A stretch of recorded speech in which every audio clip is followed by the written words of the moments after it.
അധ്യായം 8. ദൈവം നോഹയെയും അവനോടുകൂടെ പെട്ടകത്തിലുള്ള സകല ജീവികളെയും സകല മൃഗങ്ങളെയും ഓർത്തു.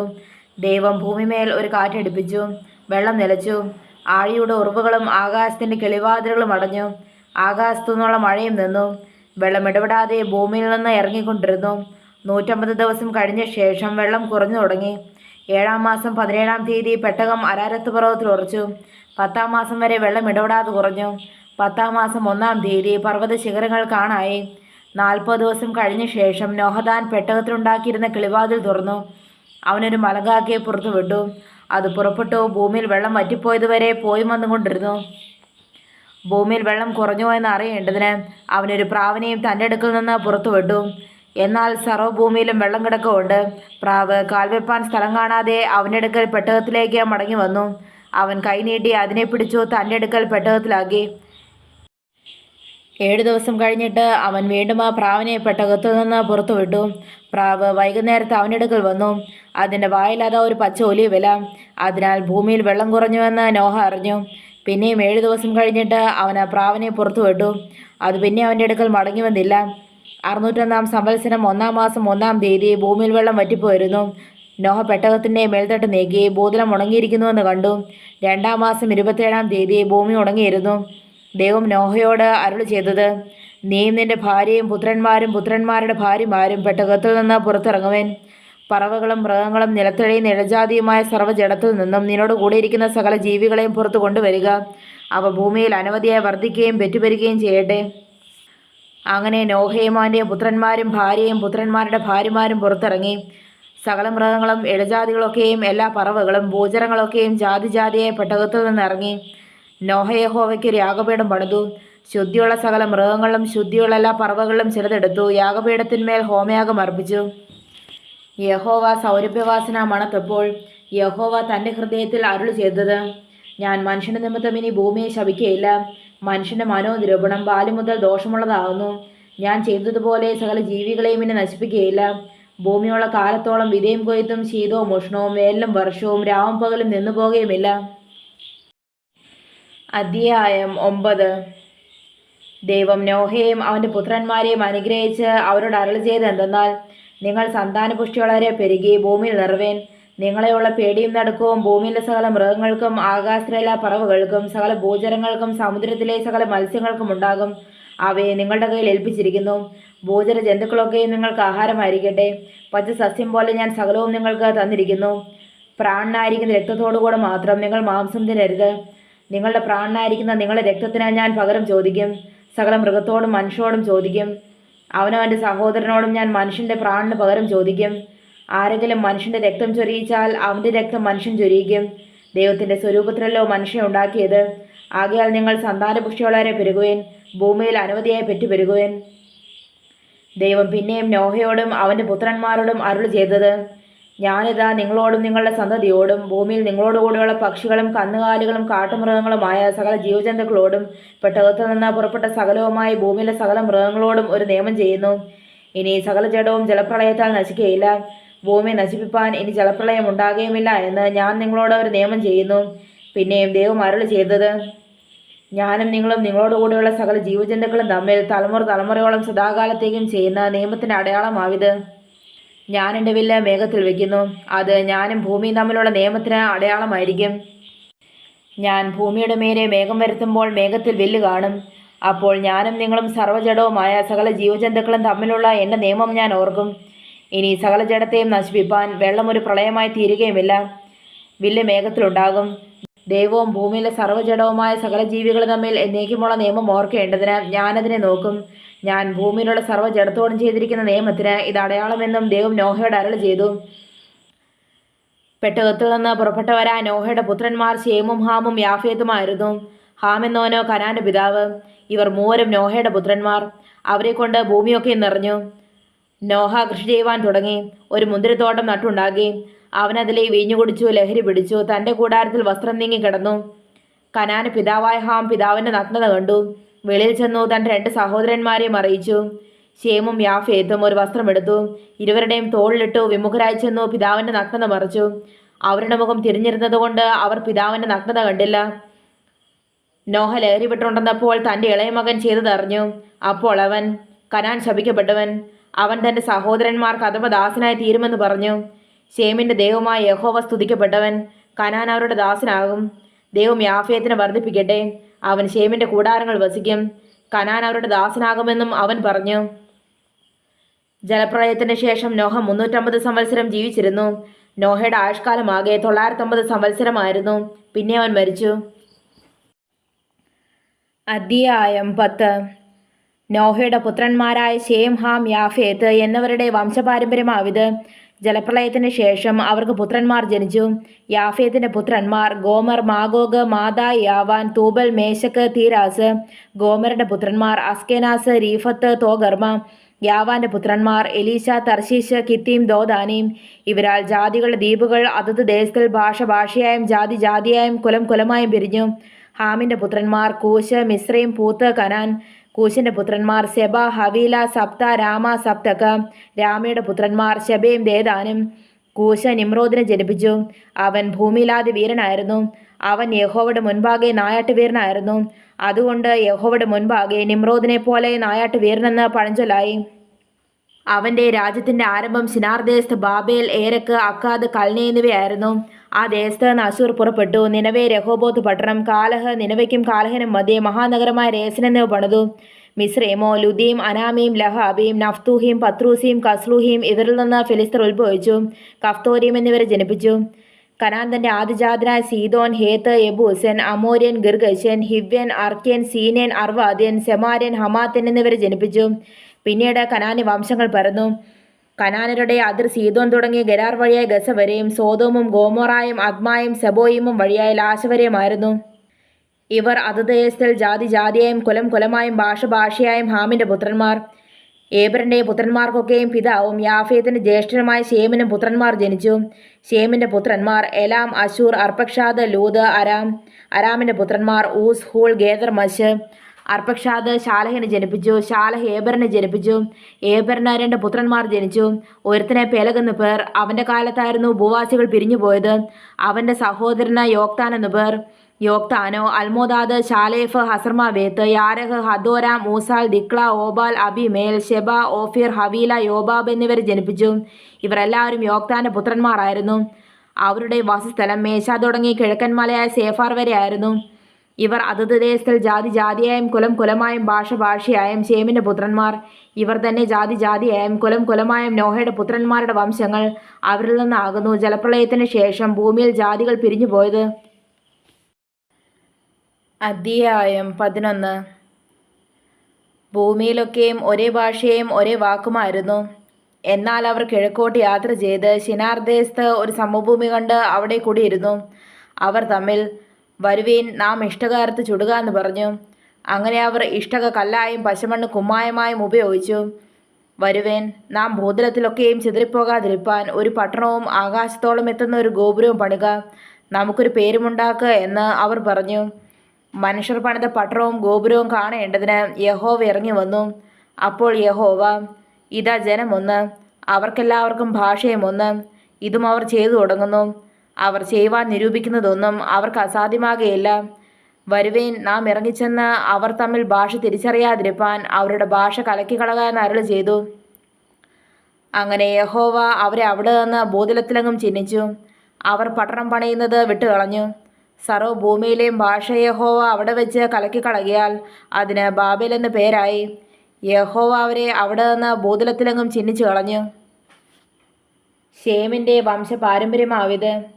ശേമിന് 100 വയസ്സായപ്പോൾ അവൻ ജലപ്രളയത്തിന് മുമ്പ് 2 സംവത്സരം കഴിഞ്ഞ ശേഷം അർപ്പക്ഷാദിനെ ജനിപ്പിച്ചു. അർപ്പക്ഷാദിനെ ജനിപ്പിച്ച ശേഷം ശേം 500 സംവത്സരം ജീവിച്ചിരുന്നു. പുത്രന്മാരെയും പുത്രിമാരെയും ജനിപ്പിച്ചു. അർപ്പക്ഷാദിന് 35 വയസ്സായപ്പോൾ അവൻ ശാലഹിനെ ജനിപ്പിച്ചു. ശാലഹിനെ ജനിപ്പിച്ച ശേഷം അർപ്പക്ഷാദ് 403 സംവത്സരം ജീവിച്ചിരുന്നു. പുത്രന്മാരെയും പുത്രിമാരെയും ജനിപ്പിച്ചു. ശാലഹിന് 30 വയസ്സായപ്പോൾ അവൻ ഏബറിനെ ജനിപ്പിച്ചു. ഏബറിനെ ജനിപ്പിച്ച ശേഷം ശാലഹ് 403 സംവത്സരം ജീവിച്ചിരുന്നു. പുത്രന്മാരെയും പുത്രിമാരെയും ജനിപ്പിച്ചു. ഏബറിന് 34 വയസ്സായപ്പോൾ അവൻ പേലഗിനെ ജനിപ്പിച്ചു. പേലഗിനെ ജനിപ്പിച്ച ശേഷം ഏബർ 430 സംവത്സരം ജീവിച്ചിരുന്നു. പുത്രന്മാരെയും പുത്രിമാരെയും ജനിപ്പിച്ചു. പേലഗന് 30 വയസ്സായപ്പോൾ അവൻ രേയുവിനെ ജനിപ്പിച്ചു. രേയുവിനെ ജനിപ്പിച്ച ശേഷം പേലഗ് 250 സംവത്സരം ജീവിച്ചിരുന്നു. പുത്രന്മാരെയും പുത്രിമാരെയും ജനിപ്പിച്ചു. രേയുവിന് 32 വയസ്സായപ്പോൾ അവൻ ശേരുഹിനെ ജനിപ്പിച്ചു.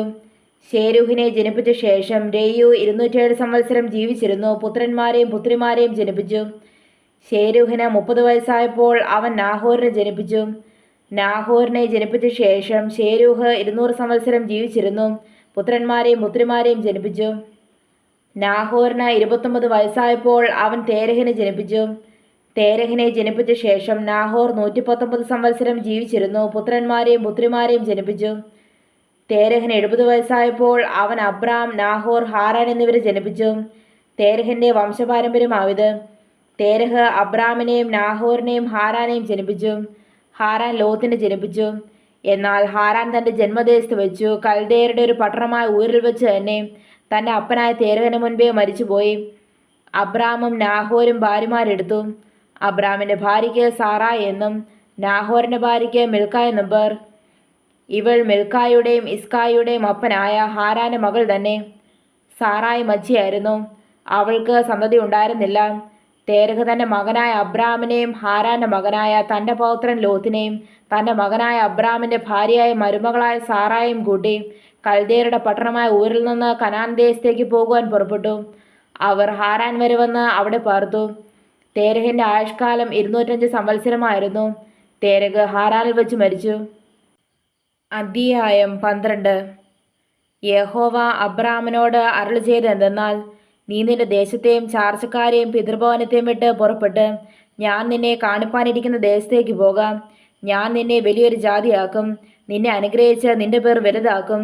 നീ ഒരു അനുഗ്രഹമായിരിക്കും. നിന്നെ അനുഗ്രഹിക്കുന്നവരെ ഞാൻ അനുഗ്രഹിക്കും. നിന്നെ ശപിക്കുന്നവരെ ഞാൻ ശപിക്കും. നിന്നിൽ ഭൂമിയിലെ സകല വംശങ്ങളും അനുഗ്രഹിക്കപ്പെടും. യഹോവ തന്നോട് കൽപ്പിച്ചതുപോലെ അബ്രാം പുറപ്പെട്ടു. ലോത്തും അവനോടുകൂടെ പോയി. ഹാരാനിൽ നിന്ന് പുറപ്പെടുമ്പോൾ അബ്രാമിന് 75 വയസ്സായിരുന്നു. അബ്രാം തൻ്റെ ഭാര്യയായ സാറായെയും സഹോദരൻ്റെ മകനായ ലോത്തിനെയും തങ്ങളുണ്ടാക്കിയ സമ്പത്തുകളെയൊക്കെയും തങ്ങൾ ഹാരാനിൽ വെച്ച് സമ്പാദിച്ച ആളുകളെയും കൂട്ടിക്കൊണ്ട് കനാൻ ദേശത്തേക്ക് പോകുവാൻ പുറപ്പെട്ടു. കനാൻ ദേശത്തെത്തി. അബ്രാം ശേഖം എന്ന സ്ഥലം വരെയും ഏലോൻ മോരെ വരെയും ദേശത്തുകൂടി സഞ്ചരിച്ചു. അന്ന് കനാന്യർ ദേശത്ത് പാർത്തിരുന്നു. യഹോവ അബ്രാമിന് പ്രത്യക്ഷനായി, നിന്റെ സന്തതിക്ക് ഞാൻ ഈ ദേശം കൊടുക്കുമെന്ന് അരുളി ചെയ്തു. തനിക്ക് പ്രത്യക്ഷനായ യഹോവയ്ക്ക് അവൻ അവിടെ ഒരു യാഗപീഠം പണിതു. അവൻ അവിടെ നിന്ന് ബേതലിന് കിഴക്കുള്ള മലയ്ക്ക് പുറപ്പെട്ടു. ബേതൽ പടിഞ്ഞാറും ഹായ് കിഴക്കുമായി കൂടാരമടിച്ചു. അവിടെ അവൻ യഹോവയ്ക്ക് ഒരു യാഗപീഠം പണിതു. യഹോവയുടെ നാമത്തിൽ ആരാധിച്ചു. അബ്രാമിനെയും തെക്കോട്ട് യാത്ര ചെയ്തുകൊണ്ടിരുന്നു. ദേശത്ത് ക്ഷാമമുണ്ടായി. ദേശത്ത് ക്ഷാമം കഠിനമായി തീർന്നതുകൊണ്ട് അബ്രാം മിസ്രൈമിൽ ചെന്ന് പാർപ്പാൻ അവിടേക്ക് പോയി. മിസ്രൈമിൽ എത്തുമാറായപ്പോൾ അവൻ തൻ്റെ ഭാര്യ സാറായിയോട് പറഞ്ഞത്, ഇതാ നീ സൗന്ദര്യമുള്ള സ്ത്രീയെന്ന് ഞാൻ അറിയുന്നു.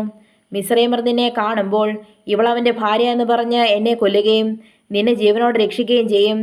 നീ എൻ്റെ സഹോദരി എന്ന് പറയണം. എന്നാൽ നിന്റെ നിമിത്തം എനിക്ക് നന്മ വരികയും ഞാൻ ജീവിച്ചിരിക്കുകയും ചെയ്യും. അങ്ങനെ അബ്രാം മിസ്രൈമിലെത്തിയപ്പോൾ സ്ത്രീ അതിസുന്ദരിയെന്ന് മിസ്രൈമർ കണ്ടു. ഫറവോൻ്റെ പ്രഭുക്കന്മാരും അവളെ കണ്ടു. ഫറവോൻ്റെ മുൻപാകെ അവളെ പ്രശംസിച്ചു. സ്ത്രീ ഫറവോൻ്റെ അരമനയിൽ പോകേണ്ടി വന്നു. അവളുടെ നിമിത്തം അവൻ അബ്രാമിന് നന്മ ചെയ്തു. അവൻ ആടുമാടുകളും ആൺകഴുതകളും ദാസന്മാരും ദാസിമാരും പെൺകഴുതകളും ഒട്ടകങ്ങളും ഉണ്ടായിരുന്നു. അബ്രാമിൻ്റെ ഭാര്യയായ സാറായി നിമിത്തം യഹോവ ഫറവോനെയും അവൻ്റെ കുടുംബത്തെയും അത്യന്തം ദണ്ഡിപ്പിച്ചു. അപ്പോൾ ഫറവോൻ അബ്രാമിനെ വിളിച്ചു, നീ എന്നോട് ചെയ്ത എന്ത്? ഇവൾ നിന്റെ ഭാര്യയെന്ന് എന്നെ അറിയിക്കാഞ്ഞെന്ത്? അവൾ എൻ്റെ സഹോദരിയെന്ന് എന്തിനു പറഞ്ഞു? ഞാൻ അവളെ ഭാര്യയായിട്ടെടുപ്പാൻ സംഗതി വന്നു പോയല്ലോ. ഇപ്പോൾ ഇതാ നിന്റെ ഭാര്യ, അവളെ കൂട്ടിക്കൊണ്ടു പോകാമെന്ന് പറഞ്ഞു. ഫറവോൻ അവനെക്കുറിച്ച് തൻ്റെ ആളുകളോട് കൽപ്പിച്ചു. അവർ അവനെയും അവൻ്റെ ഭാര്യയെയും അവനുള്ള സകലവുമായി പറഞ്ഞയച്ചു. അധ്യായം 13. ഇങ്ങനെ അബ്രാമും ഭാര്യയും അവനുള്ളതൊക്കെയും അവനോടുകൂടെ ലോത്തും മിസ്രൈമിൽ നിന്ന് പുറപ്പെട്ടു തെക്കേ ദേശത്ത് വന്നു. കന്നുകാലി, വെള്ളി, പൊന്ന് ഈ വകയിൽ അബ്രാം സമ്പന്നനായിരുന്നു. അവൻ തൻ്റെ യാത്രയിൽ തെക്ക് നിന്ന് ബേതൽ വരെയും ബേതലിനും ഹായ്ക്കും മധ്യേ തനിക്ക് ആദിയിൽ കൂടാരമുണ്ടായിരുന്നതും താൻ ആദിയിലുണ്ടാക്കിയ യാഗപീഠമായിരുന്നതുമായ സ്ഥലം വരെയും ചെന്നു. അവിടെ അബ്രാം യഹോവയുടെ നാമത്തിൽ ആരാധിച്ചു. അബ്രാമിനോടുകൂടെ വന്ന് ലോത്തിനും ആടുമാടുകളും കൂടാരങ്ങളും ഉണ്ടായിരുന്നു. അവർ ഒന്നിച്ചു പാർപ്പാൻ തക്കവണ്ണം ദേശത്തിന് അവരെ വഹിച്ചുകൂടാഞ്ഞു. സമ്പത്ത് വളരെ ഉണ്ടായിരുന്നത് കൊണ്ട് അവർക്ക് ഒന്നിച്ചു പാർപ്പാൻ കഴിഞ്ഞില്ല. അബ്രാമിൻ്റെ കന്നുകാലികളുടെ ഇടയന്മാർക്കും ലോത്തിൻ്റെ കന്നുകാലികളുടെ ഇടയന്മാർക്കും തമ്മിൽ പിണക്കമുണ്ടായി. കനാന്യരും പെരീസരും വന്ന് ദേശത്ത് പാർത്തിരുന്നു. അതുകൊണ്ട് അബ്രാം ലോത്തിനോട്, എനിക്കും നിനക്കും എൻ്റെ ഇടയന്മാർക്കും നിന്റെ ഇടയന്മാർക്കും തമ്മിൽ പിണക്കമുണ്ടാകരുതേ. നാം സഹോദരന്മാരല്ലോ. ദേശമെല്ലാം നിന്റെ മുൻപാകെ ഇല്ലയോ? എന്നെ വിട്ട് പിരിഞ്ഞാലും നീ ഇടത്തോട്ടെങ്കിൽ ഞാൻ വലത്തോട്ട് പോയിക്കൊള്ളാം, നീ വലത്തോട്ടെങ്കിൽ ഞാൻ ഇടത്തോട്ട് പോയിക്കൊള്ളാമെന്ന് പറഞ്ഞു. അപ്പോൾ ലോത്ത് നോക്കി യോർദാനരികെയുള്ള പ്രദേശമൊക്കെയും നീരോട്ടമുള്ളതെന്ന് കണ്ടു. യഹോവ സോദോമിനെയും ഗോമോറയെയും നശിപ്പിച്ചതിന് മുൻപേ അത് യഹോവയുടെ തോട്ടം പോലെയും സോവാർ വരെ മിസ്രൈം ദേശം പോലെയുമായിരുന്നു. ലോത്ത് യോർദാനരികെയുള്ള പ്രദേശമൊക്കെയും തിരഞ്ഞെടുത്തു. ഇങ്ങനെ ലോത്ത് കിഴക്കോട്ട് യാത്രയായി. അവർ തമ്മിൽ പിരിഞ്ഞു. അബ്രാം കനാൻ ദേശത്ത് പാർത്തു. ലോത്ത് ആ പ്രദേശത്തിലെ പട്ടണങ്ങളിൽ പാർത്തു. സോദോം വരെ കൂടാരം നീക്കി അടിച്ചു. സോദോം നിവാസികൾ ദുഷ്ടന്മാരും യഹോവയുടെ മുൻപാകെ മഹാപാപികളുമായിരുന്നു. ലോത്ത് അബ്രാമിനെ വിട്ടുപിരിഞ്ഞ ശേഷം യഹോവ അബ്രാമിനോട് അരുളി ചെയ്തത്, തലപൊക്കി നീ ഇരിക്കുന്ന സ്ഥലത്ത് നിന്ന് വടക്കോട്ടും തെക്കോട്ടും കിഴക്കോട്ടും പടിഞ്ഞാറോട്ടും നോക്കുക. നീ കാണുന്ന ഭൂമിയൊക്കെയും ഞാൻ നിനക്കും നിന്റെ സന്തതിക്കും ശാശ്വതമായി തരും. ഞാൻ നിന്റെ സന്തതിയെ ഭൂമിയിലെ പൊടി പോലെ ആക്കും. ഭൂമിയിലെ പൊടിയെ എണ്ണുവാൻ കഴിയുമെങ്കിൽ നിന്റെ സന്തതിയെ എണ്ണാം. നീ പുറപ്പെട്ട് ദേശത്ത് നെടുകയും കുറുകയും സഞ്ചരിക്കുക, ഞാനത് നിനക്ക് തരും. അപ്പോൾ അബ്രാം കൂടാരം നീക്കി ഹെബ്രോനിൽ മമ്രയുടെ തോപ്പിൽ വന്ന് പാർത്തു. അവിടെ യഹോവയ്ക്ക് ഒരു യാഗപീഠം പണിതു. അധ്യായം 14. ശിനാർ രാജാവായ അമ്രാഫേൽ, എലാസാർ രാജാവായ അരിയോക്ക്, ഏലാം രാജാവായ കേദോർ ലായോമേർ, ജാതികളുടെ രാജാവായ തീദാൽ എന്നിവരുടെ കാലത്ത് ഇവർ സോദോം രാജാവായ ബേര, ഗൊമോറ രാജാവായ ബിർശ, അദ്മാ രാജാവായ ശിനാബ്, സെബോയും രാജാവായ ഷേമെബർ, സോവാർ എന്ന ബേലയിലെ രാജാവ് എന്നിവരോട് യുദ്ധം ചെയ്തു. ഇവരെല്ലാവരും സിദ്ദീൻ താഴ്വരയിൽ ഒന്നിച്ചുകൂടി. അതിപ്പോൾ ഉപ്പുകടലാവുന്നു. അവർ 12 സംവത്സരം കേദോർ ലായോമേറിന് കീഴടങ്ങിയിരുന്നു. 13-ാം സംവത്സരത്തിൽ മത്സരിച്ചു. അതുകൊണ്ട് 14-ാം സംവത്സരത്തിൽ കേദോർ ലായോമേരും അവനോട് കൂടെയുള്ള രാജാക്കന്മാരും വന്നു. അസ്തേരോത്ത് കർണയീമിലെ രേഫായികളെയും ഹാമിലെ സൂസരെയും ഷാവെ കിര്യാത്തായിമിലെ ഏമിരെയും സേർ മലയിലെ ഹോരരെയും മരുഭൂമിക്ക് സമീപമുള്ള ഏൽ പാരാൻ വരെ തോൽപ്പിച്ചു. പിന്നെ അവർ തിരിഞ്ഞു കാദേശ് എന്ന ഏൻ മിസ്പാത്തിൽ വന്ന് അമാലേക്കരുടെ ദേശമൊക്കെയും ഹസേസോൻ താമാറിൽ പാർത്തിരുന്ന അമോര്യരെയും കൂടെ തോൽപ്പിച്ചു. അപ്പോൾ സോദോം രാജാവും ഗോമോറ രാജാവും ആത്മാ രാജാവും സെബോയും രാജാവും സോവാർ എന്ന ബേലയിലെ രാജാവും പുറപ്പെട്ടു. സിദ്ദീം താഴ്വരയിൽ വെച്ച് ഏലാം രാജാവായ കേദോർ ലായോമേർ, ജാതികളുടെ രാജാവായ തീദാൽ, ശിനാർ രാജാവായ അമ്രാഫേൽ, എലാസാർ രാജാവായ അരിയോക്ക് എന്നിവരുടെ നേരെ പടനിരത്തി. 4 രാജാക്കന്മാർ 5 രാജാക്കന്മാരുടെ നേരെ തന്നെ. സിദ്ദീം താഴ്വരയിൽ കീഴ്ക്കുടികൾ വളരെ ഉണ്ടായിരുന്നു. സോദോം രാജാവും ഗോമോറ രാജാവും ഓടിപ്പോയി അവിടെ വീണു. ശേഷോർ പർവ്വതത്തിലേക്ക് ഓടിപ്പോയി. സോദോമിലും ഗോമോറായിലുമുള്ള സമ്പത്തും ഭക്ഷണസാധനങ്ങളുമെല്ലാം അവർ എടുത്തുകൊണ്ടുപോയി. അബ്രാമിൻ്റെ സഹോദരന്റെ മകനായി സോദോമിൽ പാർത്തിരുന്ന ലോത്തിനെയും അവൻ്റെ സമ്പത്തിനെയും അവർ കൊണ്ടുപോയി. ഓടിപ്പോന്നൊരുത്തൻ വന്ന് എബ്രാനായ അബ്രാമിനെ അറിയിച്ചു. അവൻ എശ്കോലിൻ്റെയും ആനേറിൻ്റെയും സഹോദരനായി അമോരനായ മമ്രയുടെ തോപ്പിൽ പാർത്തിരുന്നു. അവർ അബ്രാമിനോട് സഖ്യത ചെയ്തവരായിരുന്നു. തൻ്റെ സഹോദരനെ ബദ്ധനാക്കി കൊണ്ടുപോയെന്ന് അബ്രാം കേട്ടപ്പോൾ അവൻ തൻ്റെ വീട്ടിൽ ജനിച്ചവരും അഭ്യാസികളുമായ 318 പേരെ കൂട്ടിക്കൊണ്ട് ദാൻ വരെ പിന്തുടർന്നു. രാത്രിയിൽ അവനും അവൻ്റെ ദാസന്മാരും അവരുടെ നേരെ ഭാഗം ഭാഗമായി പിരിഞ്ഞു എന്ന് അവരെ തോൽപ്പിച്ചു. ദമേശേക്കിന് ഇടതു ഭാഗത്തുള്ള ഹോബ വരെ അവരെ പിന്തുടർന്നു. അവൻ സമ്പത്തൊക്കെ മടക്കിക്കൊണ്ടുവന്നു. തൻ്റെ സഹോദരനായ ലോത്തിനെയും അവൻ്റെ സമ്പത്തിനെയും സ്ത്രീകളെയും ജനത്തെയും കൂടെ മടക്കിക്കൊണ്ടുവന്നു. അവൻ കേദോർ ലായോമേറിനെയും കൂടെയുള്ള രാജാക്കന്മാരെയും തോൽപ്പിച്ചിട്ട് മടങ്ങി വന്നപ്പോൾ സോദോം രാജാവ് രാജ താഴ്വര എന്ന ഷാവെ താഴ്വര വരെ അവനെ എതിരേറ്റ് ചെന്നു. ശാലേം രാജാവായ മൽക്കീസേദക്ക് അപ്പവും വീഞ്ഞും കൊണ്ടുവന്നു. അവൻ അത്യുന്നതനായ ദൈവത്തിൻ്റെ പുരോഹിതനായിരുന്നു. അവൻ അവനെ അനുഗ്രഹിച്ചു. സ്വർഗത്തിനും ഭൂമിക്കും നാഥനായി അത്യുന്നതനായ ദൈവത്താൽ അബ്രാം അനുഗ്രഹിക്കപ്പെടുമാറാകട്ടെ. നിന്റെ ശത്രുക്കളെ നിന്റെ കയ്യിലേൽപ്പിച്ച അത്യുന്നതനായ ദൈവം സ്തുതിക്കപ്പെടുമാറാകട്ടെ എന്ന് പറഞ്ഞു. അവന് അബ്രാം സകലത്തിലും ദശാംശം കൊടുത്തു.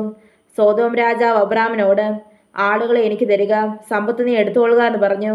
അതിന് അബ്രാം സോദോം രാജാവിനോട് പറഞ്ഞത്, ഞാൻ അബ്രാമിനെ സമ്പന്നനാക്കിയെന്ന് നീ പറയാതിരിപ്പാൻ ഞാനൊരു ചരടാകട്ടെ ചെരുപ്പ് വാറാകട്ടെ നിനക്കുള്ളതിൽ യാതൊന്നുമാകട്ടെ എടുക്കുകയില്ല എന്ന് ഞാൻ സ്വർഗത്തിനും ഭൂമിക്കും നാഥനായ അത്യുന്നത ദൈവമായ യഹോവയെങ്കിലേക്ക് കൈ ഉയർത്തി സത്യം ചെയ്യുന്നു.